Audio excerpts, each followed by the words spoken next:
Пока что у меня такой проблемы не было, но, альхамдулилля, но я слышу от многих людей, что какая-то проблема случается, люди им пишут в комментарии, что якобы ты хайпуешь на этом, чтобы заработать себе там подписчиков там, или, я не знаю, лайков, ради лайков и так далее и тому подобное.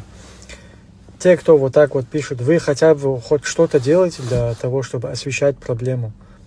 Вы хотя бы, чтобы помочь как-то словом или делом, или финансово, или морально, я не знаю, вы хоть что-то такое делаете. Если вы этого не делаете, не нужно всякую гадость, всякую дичь писать тому, кто это делает. Вы сами хоть попытайтесь хоть что-то сделать. Понимаете? Даже если это ради хайпа, даже если это ради лайков, ничего страшного. Факт в том, что он это делает. Поймите уже. Если вы не